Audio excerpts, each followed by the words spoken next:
Broadcasting live from the Business RadioX studios in St. Louis, Missouri, it's time for St. Louis Business Radio. Now, here's your host. Lee Cantor here, another episode of St. Louis Business Radio, and this is going to be a good one. Today on the show, we have Omar Qureshi. He is the managing partner and investment strategist with Hightower Wealth Advisors, St. Louis. Welcome. Thanks, Lee. Thanks for having me on the show. Great to be here. Well, I'm so excited to learn what you're up to. Tell us about Hightower. How are you serving folks? Yes. So at Hightower, put most simply, we really help clients simplify the complexities of wealth. So I often tell people that, if you don't have any money, you always think that having money would make your life a lot easier. And in reality, the opposite is true, that the more wealth you accumulate, the more challenges and the more things that you have to deal with. And that's where we come in to basically help our clients who are high net worth or ultra high net worth clients.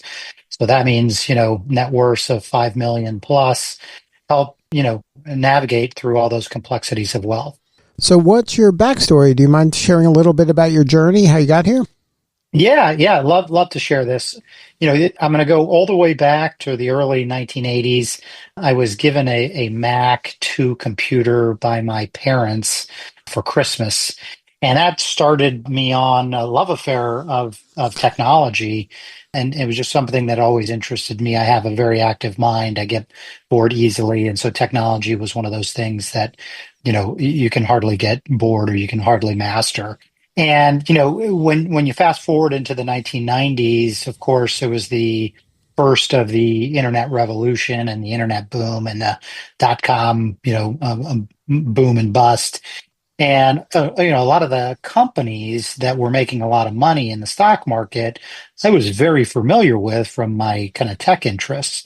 So I started trading stocks actually in my dad's pension account. We did it together, and I read the Wall Street Journal, and that's when I sort of discovered the stock market. And yet another thing that kind of changes every day, and you can never really master. So I've always had kind of a finger in both pots. But when I graduated from college, I was, believe it or not, fixing computers for a company on the weekends, really for kind of beer money. It happened to be a financial services firm. And at the end of the summer, when I'd done all my computer related projects, they kind of knew I wanted to get into the financial side of the world. And they offered me a job. And so that company is actually one of the predecessor companies of Hightower. So I've been there 25 years. So short version is I started by fixing computers on the weekend at this company, and now I'm the managing partner. So that's the modern version of the mailroom? Yeah, exactly. I guess so.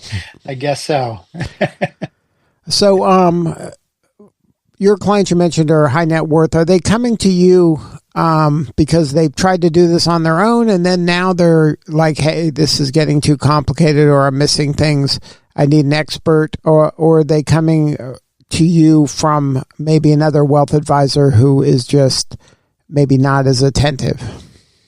Yeah, I think it's a mixture of both. I think, and by the way, this answer is going to be different based on the different generations. So, the meat of our clientele are boomers, and boomers generally tend to be delegators.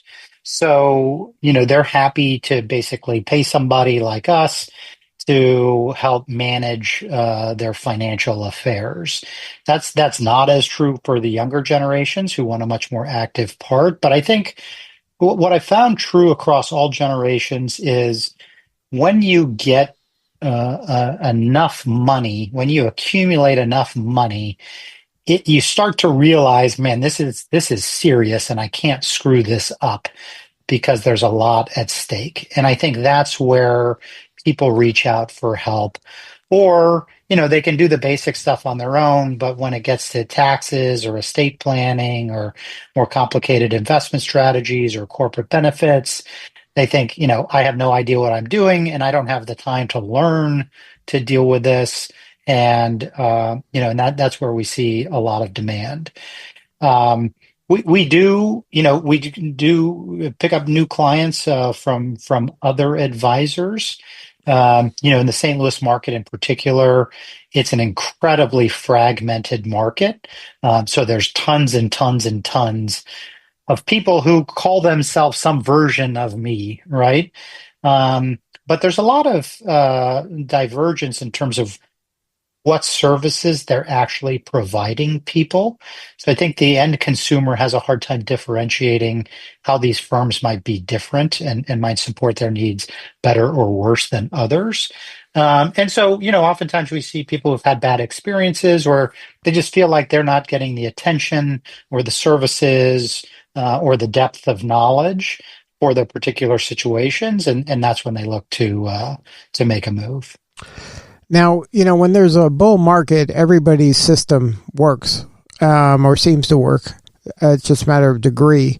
When it gets a little more chaotic and a little more volatile, that's where I think a professional comes in handy. What advice would you give maybe that person who's on their own right now and everything it looks like they've got everything figured out, but as volatility and chaos ensues, possibly, things might change. Is there any advice you would give someone who doesn't have a wealth advisor right now, maybe some of the trade-offs that they're not maybe taking into account? Yeah. No, I love this question. I think it's a very timely question with the amount of uncertainty that we're currently facing as a country, which, by the way, it's manifesting itself in the markets and generally not in a good way. To your point, markets have been very, very positive over the last handful of years. They've actually returned, roughly 2.5 times the average return for the last 2 years, which is to say people have made a lot of money. And what I've personally seen across not our clients, but maybe new clients and even folks outside, is that they're taking on a considerable amount of risk, and they may have out-earned the market, that 2.5 times return, because they're just taking so much additional risk. And it makes you look brilliant when it's happening and things are going your way. The problem is, as you said, when things are going down, that level of risk has an equal impact, but this time to the downside.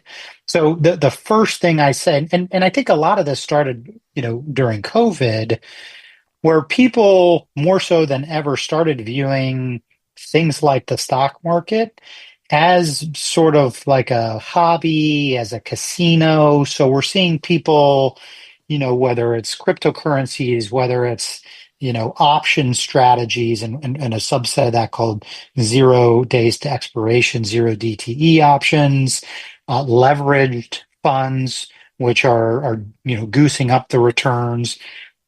There's a ton of people using all of this stuff. And I fear that they don't really understand what's going to happen when things go the other way. So my advice to anybody today is, know your risk, know what you own, figure out what you can afford to lose and right size your holdings to match that. Because I think we're in for a period of time where there's, a shakeup of sort of the global world order that we've known for 40 years. That's all happening very fast. You obviously that coming out of Washington today for sure. And that always puts, markets at risk. So I think it's a great time if you have gains, know what you own, know what the risk is, right size those things before it's too late. Now, do you see any impact on the prevalence of gambling in sports, and where they're making it seem like this is almost like an investment strategy, and you're bombarded with opportunities to literally in real time make bets? Does that positively or impact your industry in the wealth industry, especially with young people? Yeah, so I haven't I haven't seen a huge impact directly of that, but where I think there's certainly parallels is that mindset. That mindset of, oh, I'll, put some money down and I may get paid 5 to 1 or 10 to 1 if it hits. People are treating the stock market that way also. And that's where I think you get into trouble. Sports gambling has obviously become very popular as states look to collect more tax revenue, right? Ultimately, that's why a lot of this stuff gets approved. And it's just like Vegas. If you think you have better odds than the house, think again because you don't. The house is always going to win. Um, that's I would make that same statement if you're treating the stock market as a gambling venture rather than an investing approach. For participating in sort of the longer term fortunes of good companies. In the market.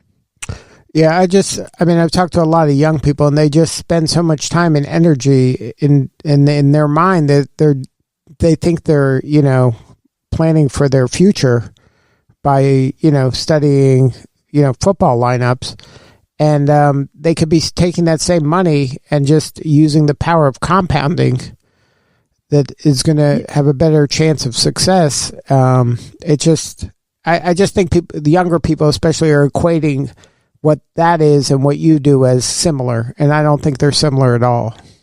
Yeah, I think to your point, I totally agree, and I think um, they're viewing the stock market though like the casino as well. That I could just make these big bets, get paid off, and I'm going to get rich this way. So that's the commonality. Is there's this notion amongst younger folks that they can make these insane bets and make huge upside and somehow become rich from that. Where that is not going to work. Maybe a handful of people are lucky enough where that works, and then there's going to be millions of people where that doesn't work. Versus the tried and true method, to your point, of saving regularly, investing in a good portfolio, letting the markets do a thing, compounding wealth over time. That's a much higher probability to create wealth. And when, by the way, you look across all of our clients at Hightower. Um, that's how they all made their money. They didn't gamble their way to good fortune. They worked hard. They started businesses. They saved a lot. They invested wisely, and that's why they're in the positions that they are today. Now, let's talk a little bit about kind of maybe the mindset of your clients as they go through the different stages of their life. When they're younger, obviously they're trying to accumulate wealth, so they're investing regularly, like you said. But when they get to be of a certain age, there comes a period where they have to deaccumulate, and that might be challenging for some people who spent their whole life saving, and all of a sudden they're like, well, I don't have money formally coming in anymore, and now I'm taking this out. How do I come up with a good, deaccumulation plan that feels safe and comfortable and will, keep me having money throughout my entire life? Because I don't know when it's going to end. There's a lot of unknowns when you get older and you're in the deaccumulation phase. Yeah, yeah. So it's a good question, and I'll approach this from a couple of different aspects. I want to start with kind of client psychology first, as that has a huge impact on clients in these different phases. And so, the question I ask, new folks who come into our office to learn about what we do, I always ask them the question of, tell me about your experience with money before you were 16 years old. Tell me about your family. Did you have money? Did you not have money? Did your parents resent people who had money? Did you not have a lot, but felt, acted like you had plenty? Tell me all of those kinds of stories about your childhood. I've heard everything from people's, father going to jail and, all sorts of stories that come out of that. The reason why I ask that is because your relationship with money is imprinted in your brain by the time you're 16. And so all of the, coping mechanisms or habits or feelings about money or relationships with money, those are all determined by those formative years. Okay. And so as you think about, somebody who's retiring, for example, and needs to switch from taking from adding money to the portfolio to taking money out of the portfolio. Well, imagine if their childhood, they didn't have any money, their parents just scraped by, saved every nickel, didn't waste a dime on anything, were completely frugal. Well, imagine what happens to that person when they're at retirement. It is like it's worse than pulling teeth to get them to take money out of their portfolios to live because they are not wired to do that. And so it's part of what we do, one, to elucidate these kind of thoughts around money and bring them out because a lot of people don't think about this stuff, more often than not, but then also help them kind of cope with this fact of this is why you accumulated all this money was to retire and eventually, take money out. So it's a very emotional time for clients in that retirement phase, right? They sort of question who they are. A lot of their friends typically are coworkers that you don't really hang out with those coworkers after retirement anymore, and you don't have something to fill your day anymore, right? Of going to the office or whatever. So it's a big change, and money is obviously a big part of that. And so what we do is try and help clients, through those phases. A lot of it is, planning way ahead of time. So when you mention kind of accumulation versus decumulation, we map that out, and we constantly are planning and incorporating new facts and figures and goals into that client's plan and then presenting them to say, hey, you're on track for this, or you're going to, you have a great probability of this all working out exactly as you want to. So reassuring them along the way is very important. And I would say a good advisor in our industry, even though we're known for investing people's money as sort of the primary thing we do, the best people in this industry are going to be the ones who insist on planning first and then figuring out the investments in the context of that plan. I would tell people if your quote unquote advisor is just talking about investments and that's the only conversation you have, you're missing out on a much richer picture of planning for your future and taking advantage of a lot of strategies. Now, why don't you share a little bit about what it's like working with your firm? When a person, raises their hand and says, Omar, I'm ready. Can you talk about what it's like when you onboard them and what the regular kind of rhythm of your conversations are with your clients so the listener can get an idea of what it's like, to be working with your team? Yeah. I'll mention first and foremost, we are a very high touch service firm. We want our clients to be welcomed and taken care of in every single way we possibly can. Even down to the phone. We don't have phone trees. You don't have to dial one for an operator. We just answer the phone. We want people to appreciate working with us and feel like they're really a part of our family and vice versa, and that they're very well taken care of. And by the way, our clients are higher net worth clients, and so they expect that high touch service as well, to a large degree. So, the interactions with a new client will always start with us getting to know you as a person, and then getting to know you on paper. and that's a little bit of an x-ray, a little bit like a doctor's office when you have to fill out way too much stuff. We ask for a lot of information up front, so that we really have a full picture of your situation. So things like taxes and insurance documents and, wills or trusts and investments and corporate benefits and, all of the various things that you might have. And we're going to sift through all of that. And we're going to put together a presentation where, at no cost, we kind of give you high level thoughts of their situation. And here's what we see that's good. Here's some deficiencies. Here are some things we might recommend. We're going to tell them essentially a roadmap of what we might do for them if they choose to work with us. And again, we do that at no cost, up front. Then they get to decide, hey, is this going to bring value to my situation? Is this firm going to help me achieve my goals? And then if they sort of, decide to move forward from that and become a client, then we moved into the implementation phase, where we're going to start doing the recommendations, get more specific, more detail oriented around a lot of the different things. And that honestly, that phase could, depending on a client's complexity, could take up to a year, right? To get everything in tip-top shape. And then we move to an ongoing cadence of reviews and education, with the client to make sure that they're on track.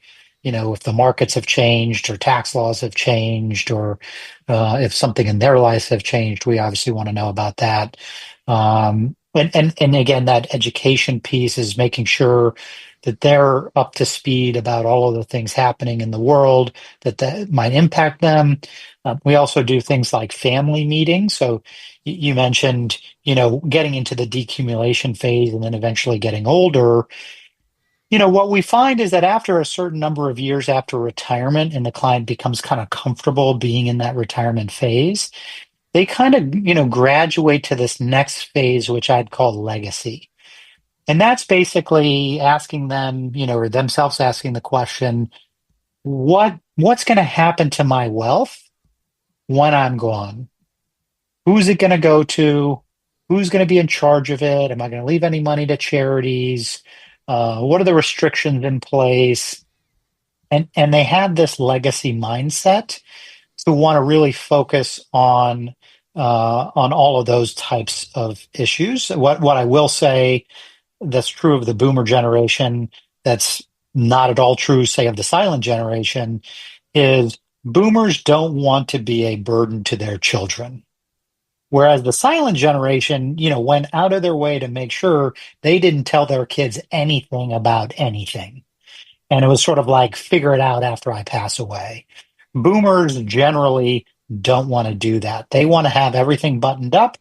And even when they're gone from this earth, everything is in good order, and it's easy for their kids to handle. So we do family meetings, for example, where we'll bring in their children and we'll educate the family about the parents' situation. What do they need to know? Who do they need to call? How are things set up? What's the intent? What's the sort of value system of the parents that they want to, pass along as well? So that's kind of the end part of that cycle.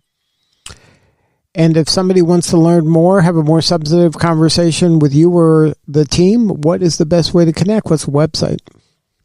Yeah, website is just www.hightowerstl.com, or they can email me directly. I'm just Omar@hightowerstl.com.